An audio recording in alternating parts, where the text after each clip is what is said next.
Welcome back, students. In this session, we'll be dealing with the second part of the chapter on Indian nationalism. So, since the Indian nationalism has been divided into the early part and the later part in both the chapters, the last chapter and here.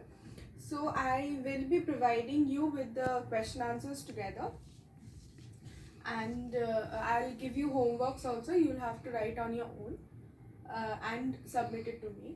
So today we'll be dealing with the last part of the Indian nationalism. After this chapter, we'll be starting with Gandhian like influence of Gandhi and our freedom struggle.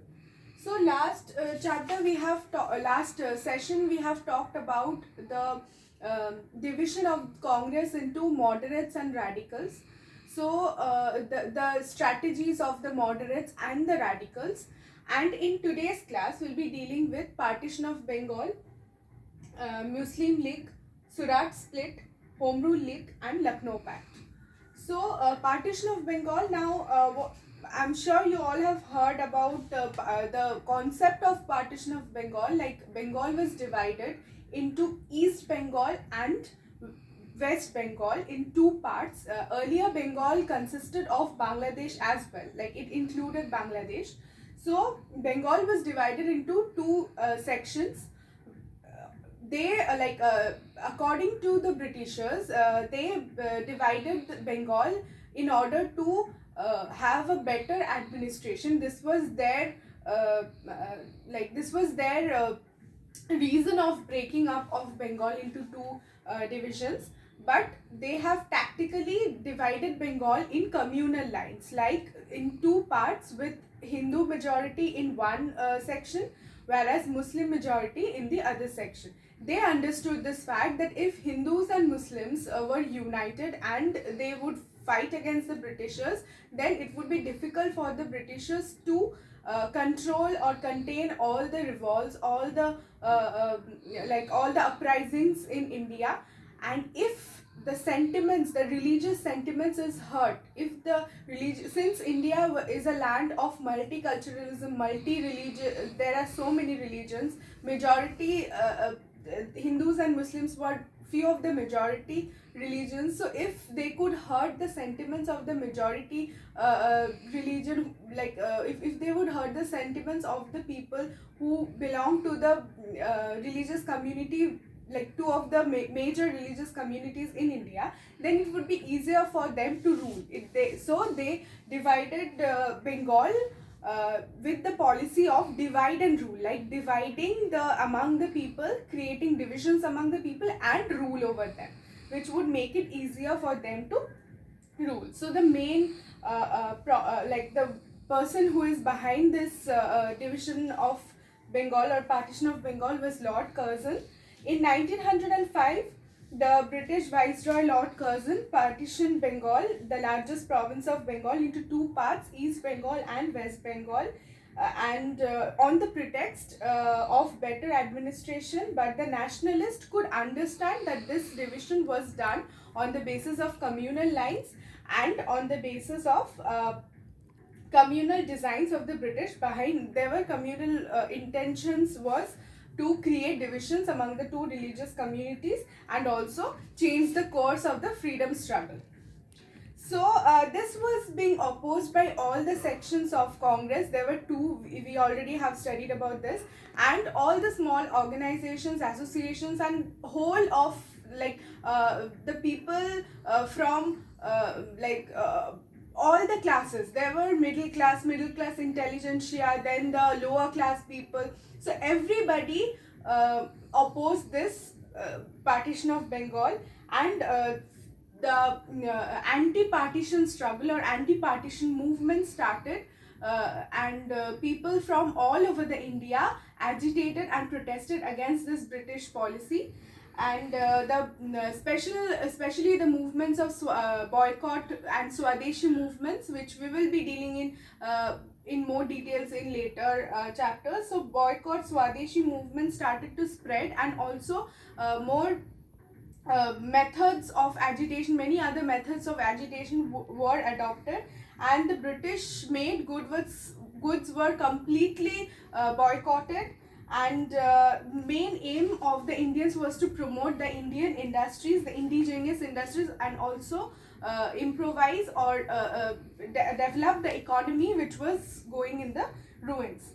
And we also get to listen to the famous quote of Tilak, Bal Gangadhar Tilak, this Swaraj is my birthright and I shall have it.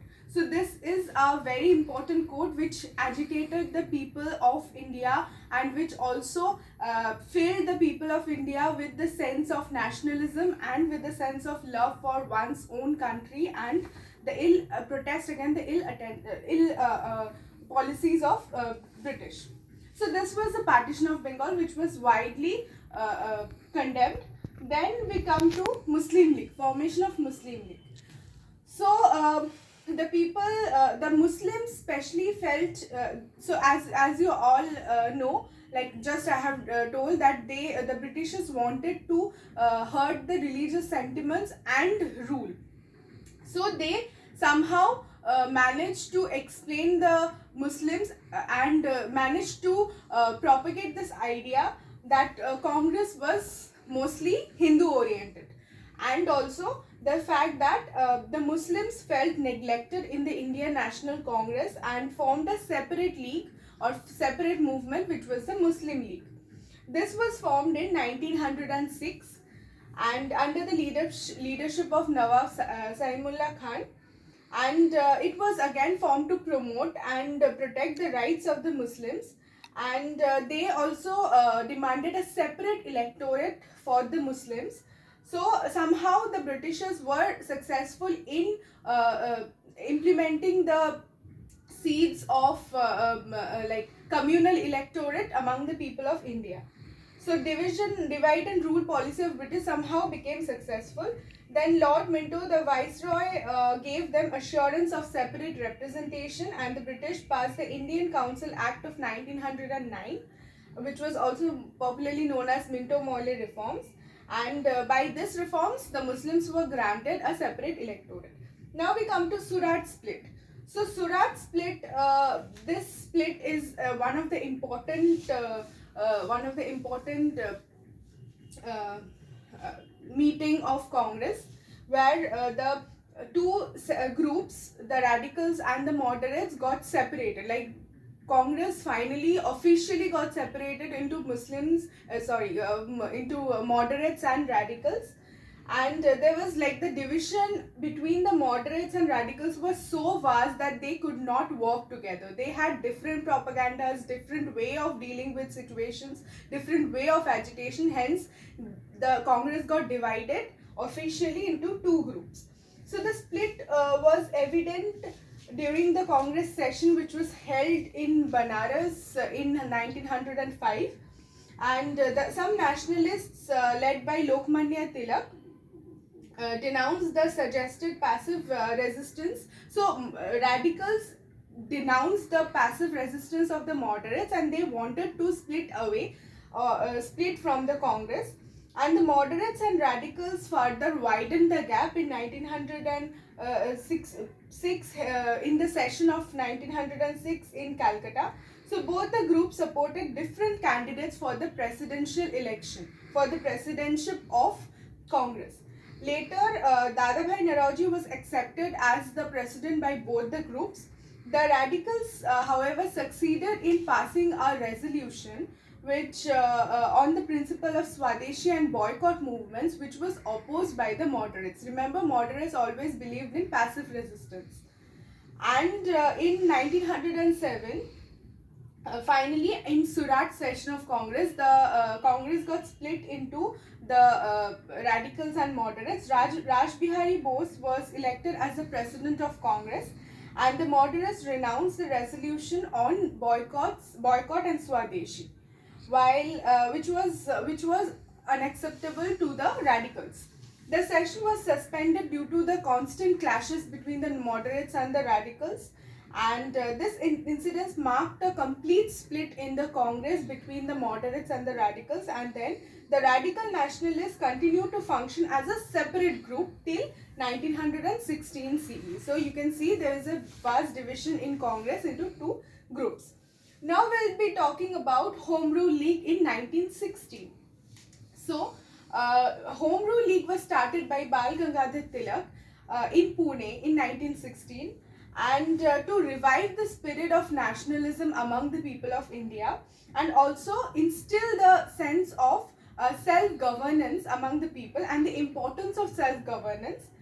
So this particular Home Rule League movement was being inspired from the Irish Home Rule League movement, and which like this also like it was inspired from Irish Home Rule League movement, and similar movement also was started in Madras by Dr. Annie Besant, a British socialist. We have also read about Annie Besant in the last chapter, last to last chapter. Bal Gangadhar Tilak persuaded the Muslim League to support this cause of the Home Rule League, and Tilak and Annie Besant almost traveled all over the India to spread the message about the Home Rule League movement, and also led the national movement. This led the national movement to a new era of friendship and also foundation of common struggle against the British.